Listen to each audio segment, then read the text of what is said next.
You're watching Forsaken Joe. Don't forget to like and subscribe. Enjoy the story. Let's begin. I wasn't supposed to be home so early. It was one of those days where everything just fell into place, and I got out of work before I was supposed to. I had that giddy feeling you get when you know something's going to be a nice surprise, but I couldn't place why exactly. I drove to the store, picking up some ingredients to make Sarah's favorite dinner. It had been ages since I last cooked for her. We had been so caught up in the day-to-day grind that I figured it was about time to bring back something that used to make her smile. We used to have those cozy nights together, just the two of us, laughing and talking about everything and nothing at the dinner table. I missed it. I imagined how she'd react, how she'd say it wasn't necessary, but then laugh and kiss me like she always did when I did something sweet for her. But when I walked into the house, something felt wrong. The usual hum of our home was absent. No sounds of her moving around, no music playing, no smell of whatever she was baking in the oven like she usually did after work. Just quiet. The door was ajar, slightly more than usual, and the stillness caught me off guard. I shrugged it off, thinking she might be upstairs or in the other room. I kicked off my shoes and wandered through the hall, glancing over the living room. My gaze froze on the couch. There was a jacket there, a bright new athletic jacket. It didn't belong to me, and it definitely didn't belong to Sarah. My heart skipped a beat. Why would there be a jacket just lying there? I felt the hairs on the back of my neck stand up.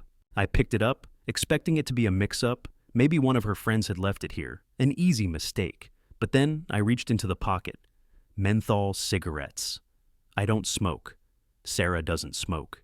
I stared at them for a second, trying to process the fact that there were cigarettes in her jacket, a jacket I was certain wasn't hers. My pulse quickened, and the air in the room seemed to grow thick. My hands started to tremble, and I shoved the jacket back onto the couch as I heard the door creak open. Sarah stepped into the room, her face lighting up when she saw me. "Hey, babe! You're home early." She was acting casual, almost too casual, as if there was nothing strange about it. "Yeah, I thought I'd surprise you with dinner," I said, my voice feeling a little tighter than usual. I swallowed hard and glanced at the jacket again. "Is this yours?" Her eyes followed mine, and for a split second, they seemed to dart nervously. "Oh no, that's just a friend's. They must have left it here last week or something." It didn't add up. I knew it didn't. Her words sounded rehearsed, like she had been expecting the question. "I don't remember anyone being here," I said, my voice quieter now, though I tried to keep it steady. "And I don't remember you mentioning a friend recently." She smiled, a little too brightly, walking past me to pick up the jacket. "Oh, you know how it is. People come and go. No big deal." Something in me shifted. I could feel the doubt creeping in, and though I wanted to dismiss it, I couldn't. There was something in the way she spoke, the way she held herself, that didn't sit right. She wasn't acting like herself. She was acting like someone trying to cover something up. But I didn't say anything, not yet. I just stood there, staring at her, as she put the jacket in the closet. Something deep inside me told me that whatever I had just found, it wasn't a simple misunderstanding. I wanted to ask her more, to press her, but I didn't, not yet. Instead, I stayed quiet, my mind running in circles, as the unease in my chest continued to grow. The silence stretched between Sarah and me like an invisible thread, pulling tighter with every passing moment. She moved around the kitchen, chopping vegetables with a little too much force, as though she was trying to drown out the questions bubbling inside my head. The casual banter that used to flow so easily between us was gone, replaced by a heavy, uncomfortable quiet. "So, how was your day?" she asked, her voice a little too bright, like she was trying to make up for something, though I couldn't figure out what.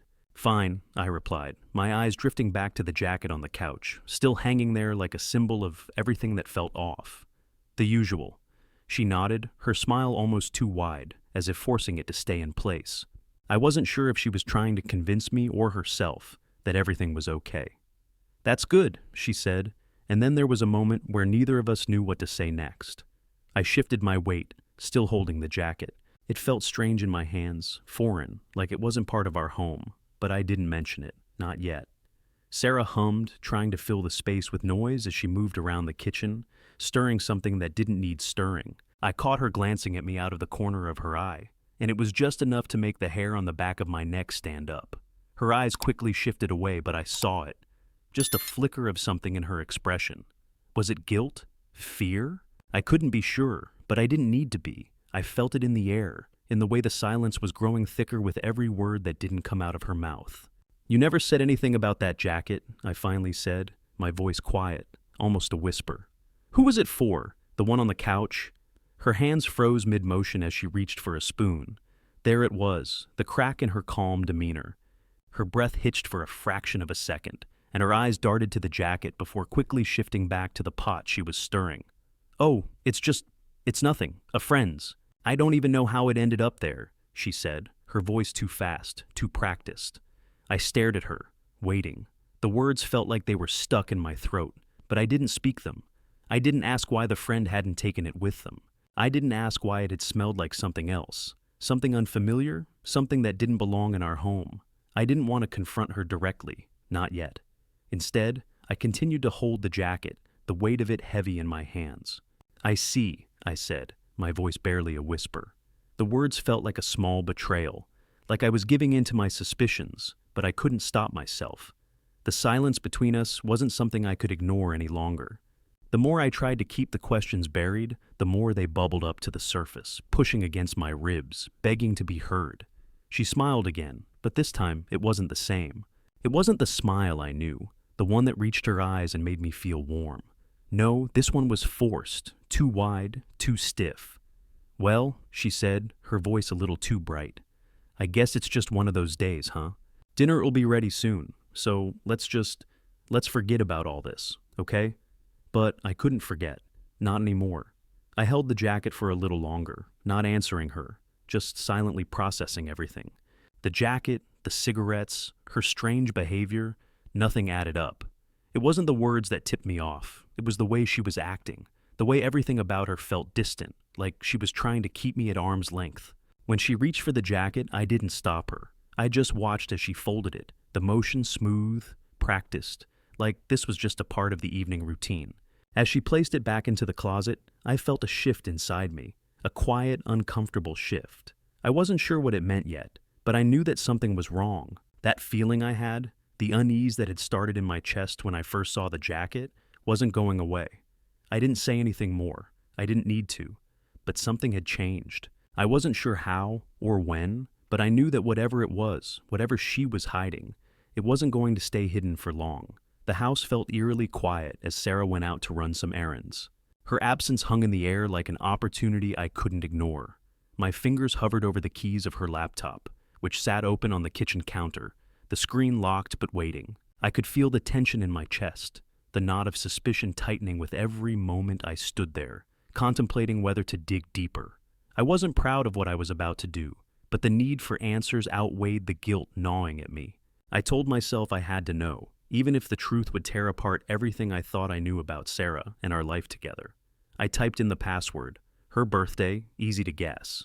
The screen flickered to life, and I was met with the familiar desktop of her email, files, and photos. Everything seemed perfectly normal, too normal almost. I scrolled through her folders slowly, heart pounding, unsure if I was about to uncover something I wouldn't be able to undo. The shared family cloud account caught my eye. I clicked on it, the small hesitation in my fingers enough to make me question my next move. But I continued, clicking on the folder labeled Family Memories. There were hundreds of photos from over the years, holidays, birthday parties, vacations, our lives, captured in pixels. I began to scroll through, clicking through each one, but nothing seemed out of place. The familiar images of Sarah and me, Amelia, even our old dog, filled the screen. I almost let out a sigh of relief. Until I saw it. A photo of the dining room table, neatly set for dinner. At first glance, it seemed like just another family shot, but something caught my attention. It wasn't the table, nor the meal. It was the hand that rested casually on the back of Sarah's chair. A man's hand with a silver ring. It was unmistakable. A ring I didn't recognize. I felt the blood drain from my face as I zoomed in. The ring glinted in the photo, catching the light from the dining room chandelier. My mind raced. Who was this man? Why was his hand so casually placed on Sarah's chair, as if he belonged there? The more I looked, the more I felt the distance growing between me and the life I thought we had. The date of the photo made my stomach drop. It was taken just last week. This wasn't some distant memory. This was recent enough that the image felt like a slap in the face. I stared at the photo for what felt like an eternity, my heart pounding in my ears. I didn't want to believe it. I didn't want to confront the reality that was staring me right in the face. But the evidence was there, plain and simple. I thought about confronting Sarah, but then a wave of clarity washed over me. If I asked her about it now, she would deny everything. She would tell me it was nothing, that I was overthinking things, that I was just imagining it. I could already hear her rehearsed explanations, the calm way she would try to talk her way out of this. I wouldn't get the answers I needed, not from her. Instead, I clicked the send button and emailed the photo to myself, keeping the original in her cloud. I didn't want to risk it being deleted, not until I had more answers. I thought of the jacket, the menthol cigarettes, the unease that had settled in my gut ever since I came home early that day. I closed the laptop and sat back, the weight of the discovery sinking in like a stone in my chest. It wasn't just the photo that hurt. It was the realization that everything I had built with Sarah might have been a lie. I wasn't sure how much longer I could keep pretending that everything was fine. The sound of sizzling oil and the faint hum of the oven filled the kitchen as Sarah moved around, trying to create some sense of normalcy. The tension from the previous day was still there, hanging in the air like a thick fog, but she seemed determined to push through it. She hummed a song under her breath as she stirred the sauce, her movements quick and mechanical. I stood by the counter, my hands in my pockets watching her. The smell of garlic and herbs, something I would have once found comforting, now seemed foreign. Everything about this felt off, too quiet, too calculated, like she was trying to pretend everything was fine when it was far from it. So, she said, breaking the silence, I was thinking we could take a trip. Maybe to the beach next month. We haven't had a getaway in a while, right? I didn't respond immediately. My eyes were on her, studying every little movement, the way she was forcing a smile, the way her voice carried just a little too much cheer. It didn't feel right. She was overcompensating, trying to cover up something that she wasn't ready to admit. The trip she suggested, it felt like a diversion, something to distract me from what was really happening. Yeah, I said finally, my voice soft. A trip sounds nice. She seemed relieved by my response, as though my simple agreement was the moment she needed to keep things moving. I think it would be good for us, she added, still stirring, but now with a little more energy. You know, some time away. Just the two of us. I nodded again, though I wasn't entirely sure I agreed. The thought of spending time with her, with this silent distance between us, felt suffocating. The kitchen felt like a stage, and Sarah was playing her part, trying so hard to make everything appear fine. I watched her for a moment longer before I turned my gaze away, focusing on nothing in particular. I didn't want to engage too much. Not yet. Have you seen the laundry basket? She asked, suddenly changing the subject. I can't find it anywhere. I didn't answer right away. The mundane details of our life seemed so small, so irrelevant now, and yet they were the only things she wanted to talk about. My gaze shifted back to her. It's in the living room, I replied, next to the couch. Thanks, she said, smiling again, though the smile never quite reached her eyes. I knew she wasn't just asking about the laundry. She was trying to fill the silence, trying to make it seem like everything was okay when it so obviously wasn't. I couldn't help but feel the weight of the jacket from the day before, the menthol cigarettes, the hidden photo in the cloud, the distance in Sarah's voice now. It all swirled in my mind like a storm I didn't want to acknowledge but couldn't escape. I wasn't ready to confront her yet. I wasn't sure what to say or how to say it. I didn't even know what I was hoping for. Maybe some sign that she'd finally admit what I already knew. Or maybe I was just waiting for her to crack to show her hand. I turned back to the counter and picked at the wrapper of a napkin, my mind still racing. It was like I could hear the unspoken words between us, a language we used to share, but now I couldn't quite understand. So, what about work? I asked, forcing the words out, trying to make it sound casual. Everything good there? Sarah didn't seem to mind the shift in topic. She continued with the sauce, her face relaxed, but I noticed how her shoulders were a little too stiff, how her movements were just a little too careful. Yeah, work's fine, she said, as if it was all just so simple. You know, same old. Nothing exciting. I nodded, though I wasn't really listening anymore. My thoughts kept drifting to the photo I'd found, the strange man's hand with the silver ring, and Sarah's too careful answers, the way she kept trying to steer me away from anything deeper. It was all a show. I could see it now, but I wasn't ready to call her out. Not yet. When she finished preparing dinner, she set the table, adding one too many forks, one too many plates, as if to reinforce the illusion of normalcy. We ate in silence, the only sound coming from the clink of silverware against plates.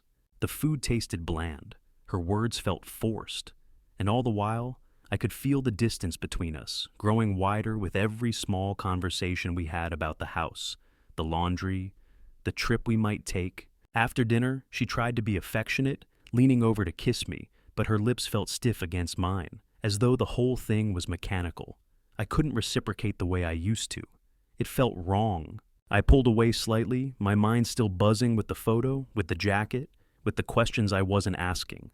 Nothing had changed. Not really. The space between us had already grown too large, and no amount of forced smiles or half-hearted kisses could make it disappear. It wasn't supposed to happen this way. I wasn't supposed to find out like this. I had come home a few hours earlier than expected, and now I was standing in the kitchen, Sarah's phone in my hands, my fingers hovering over the screen. It had been sitting there on the counter, unlocked. Her phone had always been open like that. I'd never felt the need to look through it before, but something was different now. Something was wrong, and I couldn't ignore it any longer. A text message popped up on the screen, one of those small, fleeting notifications, from someone named T. My heart dropped into my stomach. I had no reason to think it was anything but innocent at first. I wasn't the jealous type. I knew Sarah had friends, and I trusted her. But as I read the message, my breath caught in my throat. The first line seemed harmless enough. "Hey, I miss you. Can't wait to see you tonight." I could feel my pulse quicken. It was just a message, right? Maybe it was a friend, someone she worked with. But as I scrolled down, the next few lines hit me like a punch to the gut. "Is everything okay with him? You know we can't keep this a secret forever." My blood ran cold. I stared at the screen, unable to move.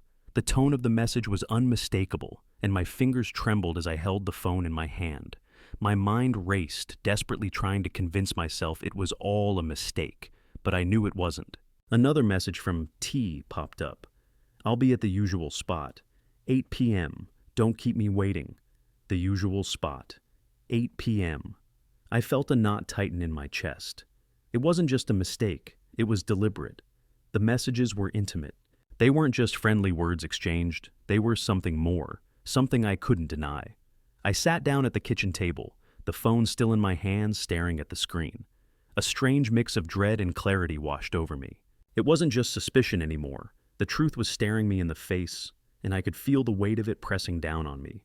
I didn't confront her, not yet. I wasn't ready for that. But I knew now. I knew with a certainty I couldn't ignore. Sarah had been seeing someone else, and T was a part of it, a constant presence that I hadn't even noticed until now. I took a deep breath and, without thinking, hit the forward button.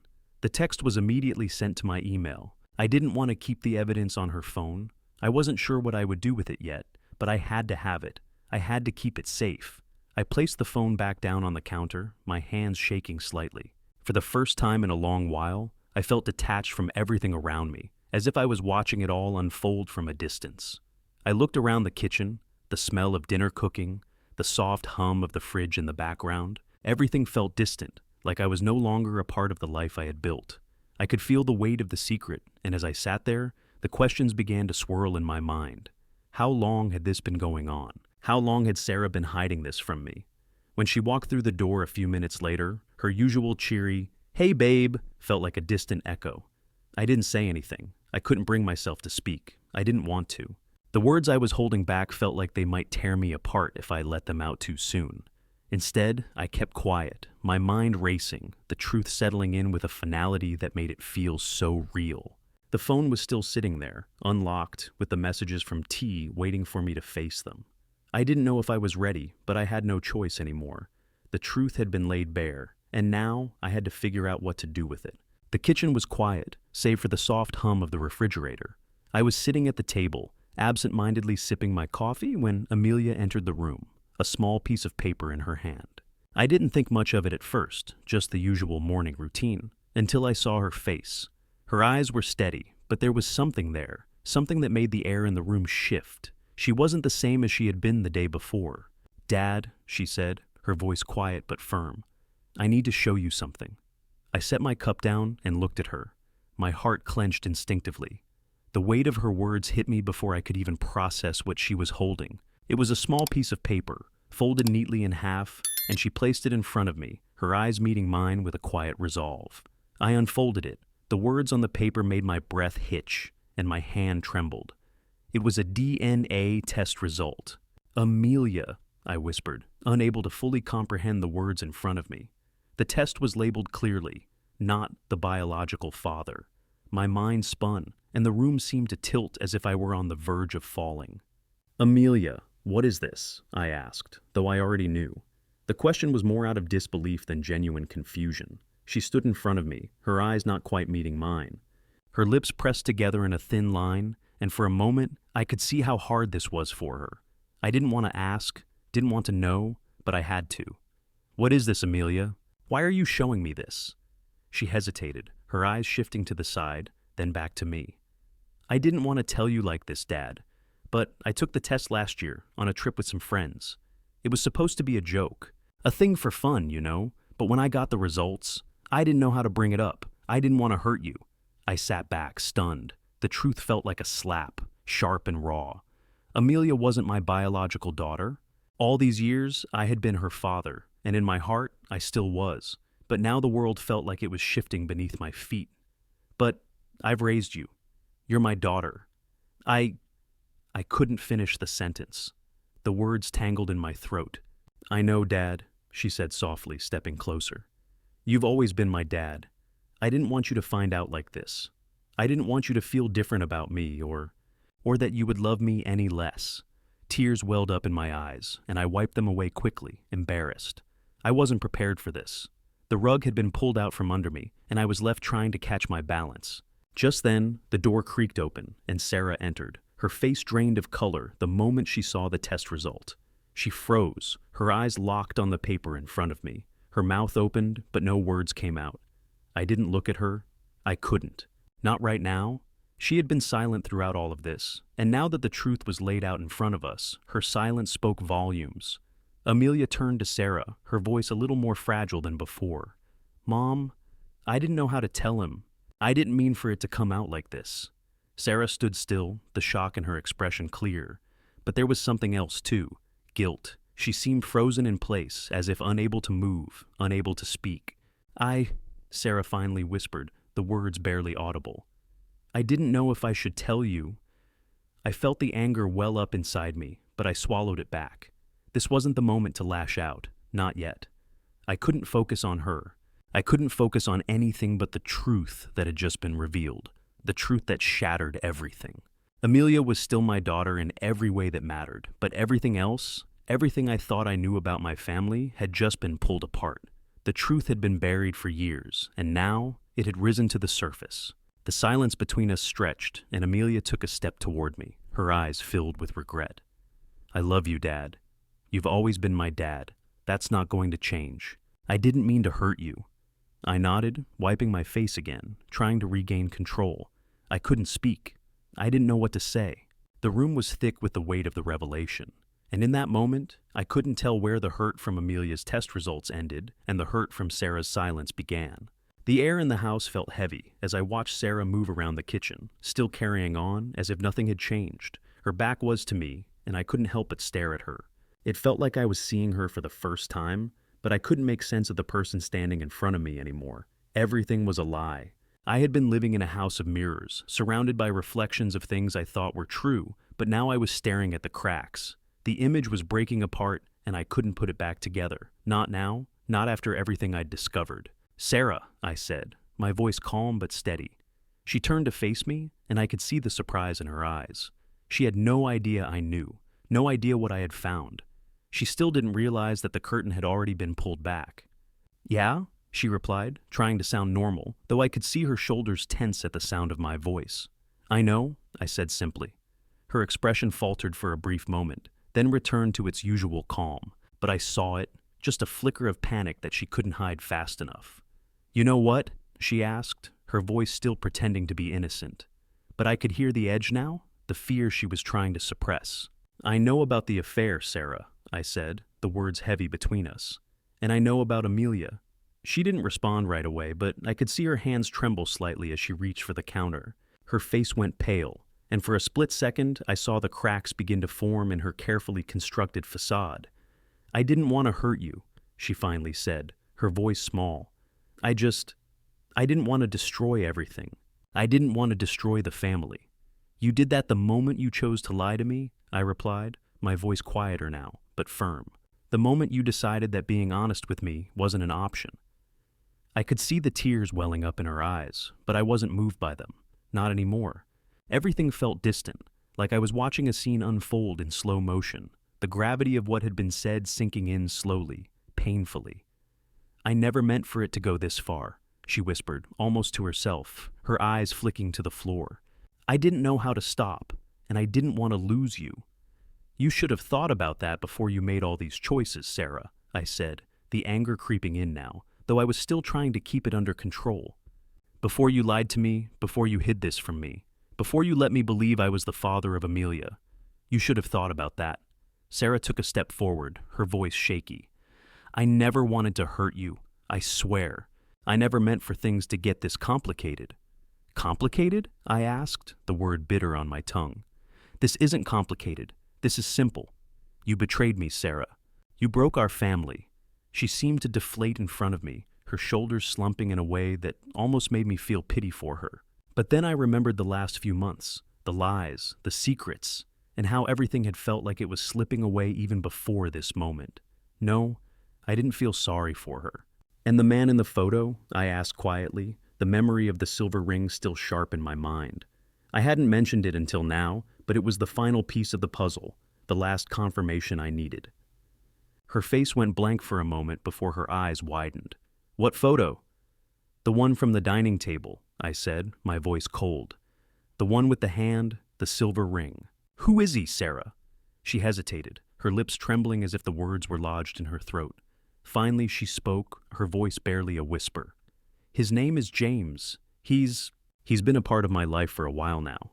I nodded, the pit in my stomach growing deeper. "I see. Please don't hate me," she said, her voice breaking, but I wasn't listening anymore. The betrayal was too much to bear. I had spent so long trying to make excuses for her, trying to convince myself that I didn't need to know the truth. But now there was no pretending. I took a deep breath, the anger and sadness fighting for dominance inside me. "It's too late for apologies, Sarah," I said, my voice quieter now. "You've already done what you've done, and you can't undo it. I can't pretend anymore. I won't." She reached out for me, her hand trembling. "Please, don't leave. Please!" I looked at her, but I didn't feel anything for her anymore, nothing that resembled the love I once had. "I'm not leaving, Sarah," I said, my tone firm. "I'm done. I'm taking Amelia. We're leaving." Her face fell, but she didn't argue. She couldn't. I stood up slowly, walking toward the door. As I passed by her, I glanced back one last time. "We're done," I said, the finality of the words sinking in. "I hope you figure out your life, but I'm done with this one." With that, I grabbed my bag, walked out, and left her standing there, frozen in the shattered pieces of our life together. The drive was quiet. Too quiet. The only sound was the soft hum of the engine as we drove farther and farther from everything I had known. Amelia sat beside me, her arms crossed, staring out the window. I could see the faint reflection of her face in the glass, her expression distant, like she was lost in thought. I had told her we were leaving, but I hadn't told her much else. I hadn't explained what had happened between Sarah and me. Now I wasn't sure how to explain it yet. "Dad?" Amelia asked, breaking the silence. She turned her head slightly to glance at me, her voice soft, almost hesitant. "Are we running away?" I kept my eyes on the road, my grip tightening on the steering wheel. The truth was, I wasn't sure what I was doing. "No," I said finally, my voice steady. "We're not running away. We're leaving. I'm leaving the lies behind. We're leaving the lie that was our home." She didn't say anything after that. The question had been answered, but I could see the confusion in her eyes. She was still processing everything. Hell, so was I. The cabin wasn't far now. It was a place I hadn't been to in years, an old family refuge, a small retreat tucked away in the woods that my uncle used to own. It had always been quiet there, isolated. It was a place to breathe, to clear your mind, to escape. As we pulled up the winding gravel driveway, the cabin came into view, a modest structure, weathered by time, but still standing strong, nestled between thick trees. It felt like stepping into the past. I parked the car and turned off the engine, the quiet settling in once more. I looked over at Amelia, who hadn't moved yet, her gaze still fixed on the cabin, her face unreadable. "Do you think this will be home for a while?" she asked, her voice quiet but steady. I wasn't sure what the answer was. I hadn't thought that far ahead. "For now," I said, "we'll make it work. It's just us here, and that's what matters." She nodded slowly, still unsure, but she unbuckled her seatbelt and opened the car door. I did the same, stepping out and taking in the fresh air. It was different here. The air smelled cleaner, the stillness more absolute. It felt like we were the only two people in the world, a feeling I hadn't had in a long time. I grabbed a bag from the back seat, and we made our way inside. The cabin was small but cozy, with wooden floors that creaked under our feet. The windows were wide, letting in the sunlight and offering a view of the woods that stretched endlessly around us. It was peaceful, too peaceful, but I welcomed the silence.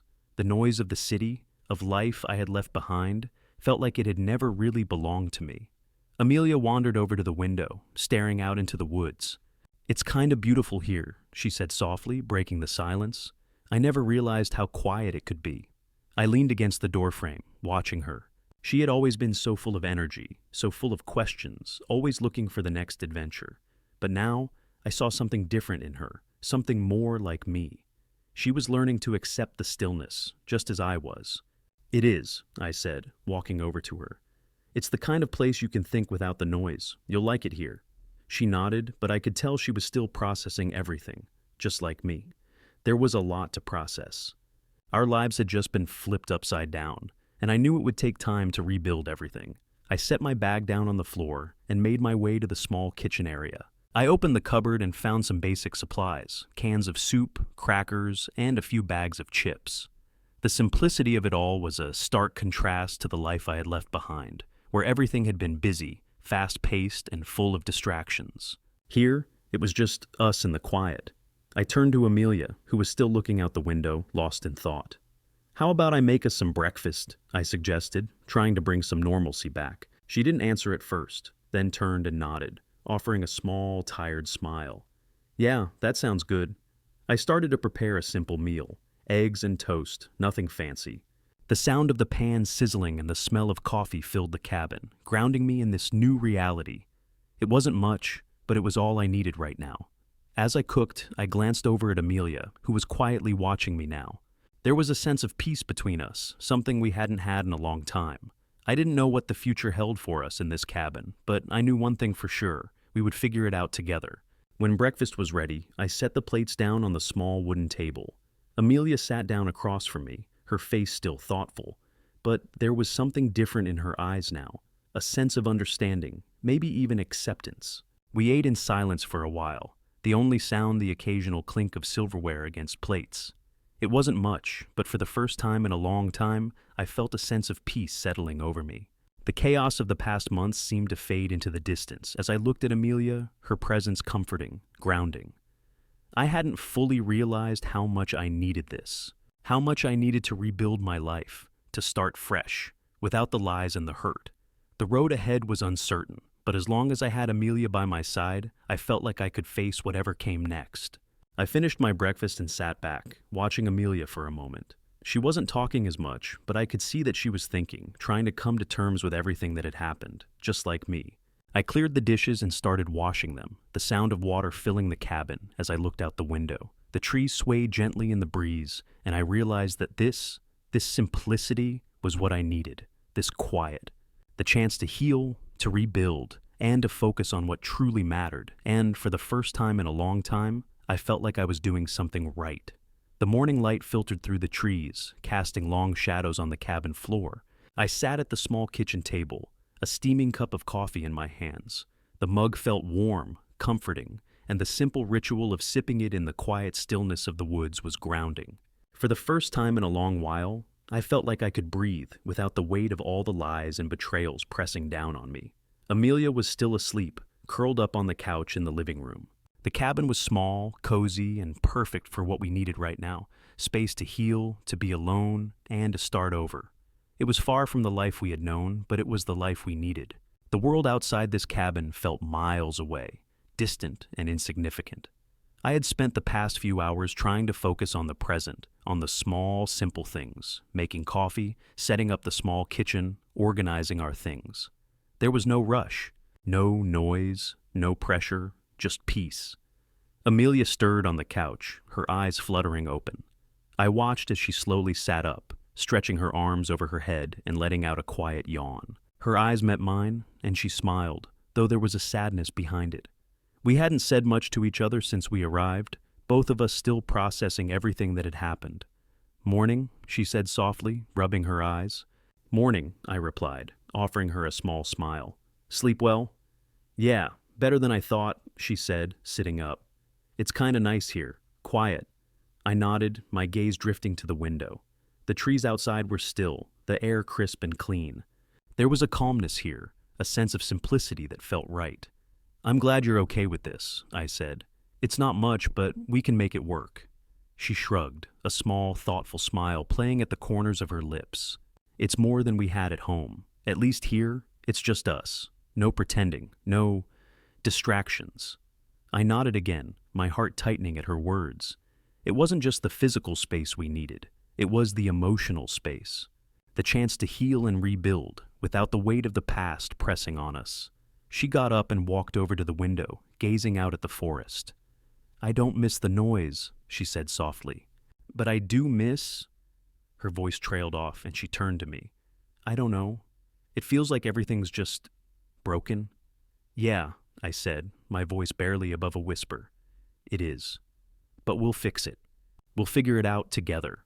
Amelia nodded, though I could tell she was still unsure. I didn't blame her. We had both been through so much in such a short time, and the world we had known was gone. But in this cabin, in this small, quiet place, there was a chance to build something new, something stronger. I stood up and moved toward the stove, where a small pan of scrambled eggs was sizzling. It wasn't much, just a simple breakfast, but it felt like a small victory, a reminder that we could still have normalcy, even in the midst of everything else. "Come on," I said, flipping the eggs onto a plate. "Let's eat. We can't keep feeling sorry for ourselves." Amelia laughed, a soft sound that felt like a small release. "Yeah, you're right. I guess I've been feeling sorry for myself for way too long." "You're allowed to feel that way," I said, setting the plate down in front of her. "But we've got each other, and that's more than most people have." She took a bite of the eggs and smiled, a little more genuine this time. "They're good," she said. I smiled back, sitting down across from her. The quiet between us felt different now, less tense, more comfortable. The weight of the past wasn't gone, but it was easier to bear with her by my side. As we ate, we talked about simple things, the weather, the cabin, what we might do next. Nothing too deep, nothing that required us to confront the pain we both still carried, but it felt like we were starting to rebuild, piece by piece, just by being here together. When breakfast was done, I cleared the table and started on the dishes, the sound of water running in the sink filling the space. I caught myself humming, a quiet tune I hadn't realized I'd been holding in. Amelia moved around the cabin, exploring the small space, still trying to settle into our new reality. There was no rush, no deadline, no expectations, just the opportunity to start again. I took a deep breath and looked around the cabin. It wasn't home yet, not the way it had been before, but it could be, and that thought was enough to keep me moving forward. I glanced over at Amelia, who had found a small chair by the window. She was looking out at the woods again, lost in thought. But this time, there was a hint of peace in her expression, a quiet understanding that we could rebuild, that we could heal. "Hey," I called softly. She turned toward me. "I know it's going to take time, but we'll be okay. We'll figure this out." She nodded, offering me a small, almost relieved smile. "Yeah, I think we will." I finished washing the dishes, the sound of the water filling the space, the stillness of the woods outside, providing a sense of calm I hadn't felt in a long time.